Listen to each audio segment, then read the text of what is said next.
Alrighty, so a little engineering thing I want to point out here, which is fairly interesting. I have just to do with some of that is actually black grease inside. I think this has been refilled with an actual oil funnel at some point, and so there's a very slight amount of rubbish in there, but there's nothing on the oil cap or the dipstick to suggest a leaking head gasket.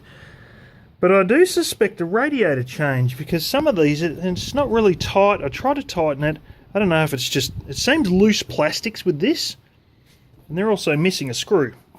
So I wouldn't be terribly surprised if it's actually had a radiator change at some point. One thing I do know is it's had an air cleaner change. Now see, part of the problem with the non-injected propane, this is the old school, this is basically 2008, they were making the previous model right through to 2009. So this is the very, very early ones of these. And often what Ford will do in this country, they'll give you the old engine. Now the Mark II was an injected one. I have just hide a few number plates here. Behind me here, this is old Mama's car. This is basically the Mark II version. Mine's the G6, which is your fake suede leather. This is the XT, which is your base model. But there's differences in it. And strangely enough, they actually have this just as a blank casting. The other change, and I haven't got the keys so I can't really show you, is all this casting was all gone, and it's all actually plastic. So you got this really heavily ribbed looking plastic, black plastic, as your intake, which is something BMW's been doing since the 1980s, where it's actually like a heat-proof plastic.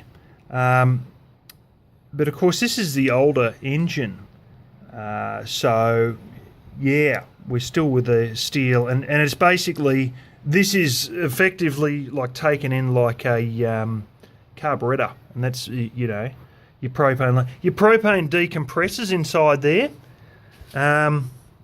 If I'm not incorrect, where the hell's that line go? Oh, that's strange. Yeah, strangely enough, this line here comes from the air cleaner, which is just bizarre. But this does have hot water. That's it there. That's part of your hot water lines there, because your propane decompresses in there. Now, when it decompresses, it needs hot water. Otherwise, and if you had low radiator fluid, and I've seen this before in one of my uncle's cars, this unit would actually freeze up, and you'd open it up, and it'd be like a freezer that needed defrosting. It was just like there's all this ice over the damn thing. So anyway, they have hot water come in, and then she decompresses here, and you've got, oh, surprise, surprise, this has got more than it needs.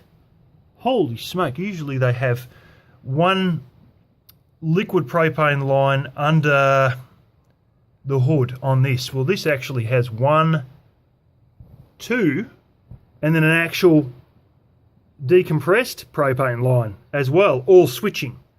Usually they just used to have one basically under the bonnet, a single one on top of this, until July 1994, after a few car fires, and they required one on the tank and one on the bonnet. But this also has another one on the tank, and then it's got a manual tap as well on the tank. So you've got enough shut-offs there if things go bad.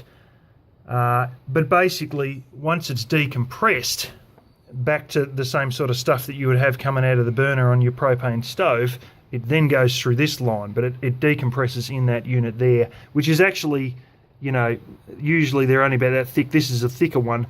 Apparently, I think they'd done this so you could get a lot more power and a lot more acceleration. They gave you like a supersize one, or one that was good, but I really didn't know what this incoming air line is for, and that comes from the actual, I don't know, it's actually on the bottom of the air cleaner, so it's like as though it's actually, maybe it's excess gases that are thrown through the actual air cleaner. I think so, because it's on the wrong side of the filter. It's see that one right there. But anyway, what happens is sometimes these have a front fire, and what it actually means is the valves ain't closed, it fires, and it fires through all of this and back through here. And pretty often you'll blow a hole in this. I had one once that even blew out the bloody manifold gasket. And you'll blow this box.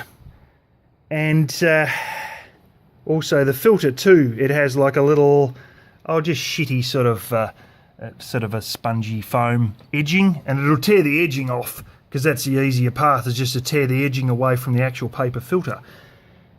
So they've got a little bit smarter, because this is a different shape box to the other older models that are the sort of your old, I think 93 through to about, holy smoke, about 2002 or something. Had a certain shape box. They're almost impossible to get, or the wreckers are run out, because when it has a front fire, it used to crack the box, and it used to have little clips, and it'd break the little clips off. And you know, they were sort of slightly spring-loaded, so they were brittle, because they were and it'd just crack the fucking things and just throw it up. And often, they'd be cracked a bit. It would literally crack the plastic. Not often the bottom one, just this one. Just the top half, because there's a top and a bottom half. Well, Ford's got a little bit smarter. Now, there was a way with some of the older ones where your air conditioning line was slightly different placement. It was a bit more like it was straight and it would run right up the side. And you'd hook an Ocky strap, one of those sort of elastic straps with the hook on either end, around the air conditioning line and around another hole that was sort of down there in the body. And that used to hold it on, and it would just bounce on the Ocky strap. And that was sort of the solution, the improvised solution that some mechanics would do. But they got a little bit smarter, and they've mounted the whole bloody lot on springs. You couldn't make it up. So that's screwed in, and that's springs, so the bastard can jump on the springs and resettle itself versus cracking it. Incredible. Now, inevitably, if you get a real bad one, and it does happen, particularly when you need to change the plugs, and I don't know if the plugs need changing in this or what, but it obviously has happened, because the fact that that's got FG means this one has been one come from a Wreckers, because the Wreckers tends to use a lot of the little white paint pens to write on things what model it's for, so there's a fair chance this has been replaced. And, you know, as I said, you have a cold engine and a bad start, and especially with bad spark plugs, she'll do a front fire at times. And also, if you accelerate when you're trying to start, it can do it as well. But that's a solution to a problem that they really engineered the shit out of this thing, you know.